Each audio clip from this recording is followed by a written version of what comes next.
And for the first time on the show, we have my friend Laura Merrill with us tonight. How are you, Laura? I'm great, Tom. Thank you for having me here today. Thanks for being here. You're running for Selectman this year. It's so exciting, isn't it? It is very exciting. And you've been a town meeting rep for a number of years. What are you, a precinct 2 or 3? I'm in precinct 2. Precinct 2? Yes. But you're not up for re-election this year, right? I'm not up for re-election. I'm in the middle of my second term. Nice. So you decided to run for Selectman. We'll talk about that later, why you decided to run, what are your top priorities, etc. I like your tag there, but it comes up. Can everybody see that? Yeah, look at that. Laura Merrill, Selectman. Beautiful. Nice design. And so you've been a town meeting rep for about 4 years, I think, right? Something like that, or 4 or 5. Great. So we'll talk about all your goals and everything. And thanks for being on the show. You can have a lot of fun, even though it's the first time on the show. Well, along with Donna, first of many, hopefully. Already having fun. So. Yeah, great. We just like having fun in the show. That's all we do. But Tom, if you have us on every other week, I think we can catch up to Angie in a year. At about a year, yes. Yeah, right? But Angie may not. I don't know. That's fine. We might need a bigger plaque. Yeah, that's true. So thank you for being here, Laura. And so maybe if we could start with Laura, if I could ask you, Laura, why have you decided to run for Selectman this year? Well, it basically comes down to fiscal accountability and slowing the growth of property tax. In the two terms that I've been in town meeting, I've become very concerned with the level of spending that's going on with the town, and many of these are non-essential projects that often are being added to our outstanding town debt, and I believe that by continuing down this path, we're going to make Chelmsford an unaffordable. The last 15 years, our property taxes have doubled, and at a rate of about 4.29% each year on average. On average, wow. And if we continue in another 15 years, we're going to be, the average single-family homeowner is going to be paying about $1,000 a month. This is a burden to our seniors, it's a burden to future generations, and it's going to make Chelmsford unaffordable for many of us. Wow. So taxes, holding them down, is one of your top priorities, it sounds like. It is. It really is. In addition to that, I'm very interested in preserving the community itself, the quality of the community, slowing the growth development, and trying to preserve and protect our town resources. Oh yes, are you big? You're big with the outdoors, aren't you? Don't I see some pictures on Facebook of you out in the outdoors with your family and everything? I love the outdoors. I have been. I live near the Deep Brook Reservation as well as the Oak Hill Reservation, and I'm up there every other weekend, walking around. It's my favorite place to be. I think it's one of the prettiest places that in town. It's a hidden wonder. So you like hiking, walking, snowshoeing, skiing? Oh gosh, yes. I'm actually going to be skiing this weekend. Really? Wonderful. So with my mother and my children. With your mother too? Wow. Nice. Yeah, she's an avid skier as well. You're talking about downhill skiing? Yes. Wow. Yeah. And how many children do you have, Laura? If you don't mind. I have 2 children. I have my son is going to be 16 in another week, which when you started talking about driving, I asked him, like, why aren't you asking about driver's ed? And he didn't want to waste his vacation last week. I said, thank you. But he's going to get his driver's license though soon? I assume so. He's turning 16 shortly, so it's just every one of his friends. I'm going to have to be peering around the snowbanks to see which one of them is. Yeah, it might be easier though if he gets it, because then you don't have to drive him all over as much, right? He could drive himself. He could, but then I wouldn't have my car. Right, yeah. You know what I got when I was 16? We knew a guy who owned a little auto dealership, so we went to the auction, I still remember it, for $25. This is 1965. I was going to say, Tom. 1957 Chevy, honest to God, a 6-cylinder, 3-speed on the column. He didn't mark it up, of course, but that was a true, you may not believe it, $25. But it had a huge hole with like a cancer thing on the side, you know, with the body rot in those days.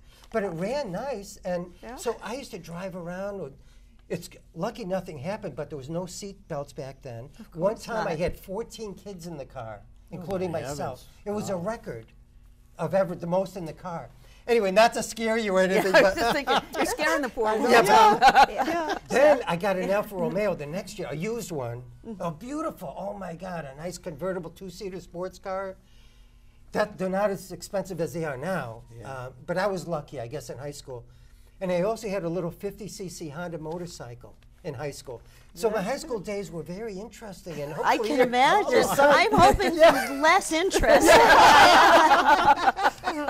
Yeah, especially with the motorcycle. I'm so lucky, Yeah. because those were in the days before helmets. Right? Right. So, Right, and yeah. nobody was wearing helmets, and they didn't say do it, nobody advised it. So there I am, sometimes going over 40, 50 miles an hour in that little thing with no helmet. It's crazy. Yes. I'm lucky I'm here today, right? Let's face it. Right. But anyway, not to talk about me so No, much. but I do want to also say I have a 12-year-old daughter. She'll be devastated if I didn't mention her. Yeah, oh, no, we were going to get to her. I was gonna get yeah, to but So, what schools do they go to? And, they're over at the high school and Parker here. oh, here at Parker, Yes. great. Has she ever been in the TV studio? I don't know that she has. She hasn't mentioned it. And what are their names? We might as well mention their names too. Eric and Allison. Eric and Allison, nice. So 12 and 16, is it? Yes. Nice. So that's great, huh? You have a nice young family, so you know what it's like being in the school system, paying taxes. Do you own a home or? you Yes, I rent? do. Oh, nice. So you pay taxes, property taxes. I've owned the same home for 20 years over in North Chelmsford. 20 years, nice. And we'll talk about it again maybe at the end, but you might want to quickly mention when your campaign party is and where it is. Oh yes, my campaign party is actually March 7th, a week from Saturday, over at the Chelmsford Country Club from 2 to 5 p.m. 2 to 5 p.m. Great, I wonderful. hope you can make it. Yeah, wonderful. All of you. So you don't have a campaign manager, do you? Or I'm trying to run with a few volunteers and try to. There's a lot to do as running for selectman. We're making our way through the list. I was going to say, yeah, because I think we were talking the other day about how time-consuming it is, right? Because It is. why don't we talk quick? You also have a job, right? As a Yeah. software person, yeah, a paying job. So Right. is it software, Laura? or Yeah, something? I do software development for the business solution side. Our company makes software that we sell to customers, but I work on the software that keeps the company together. So I work on the finance software and the operations software and the CRM software and all the things in the middle to tie it all together. So I'm So that keeps you busy, right? Oh, So yeah. so you do that. You have 2 young children, so that keeps you busy.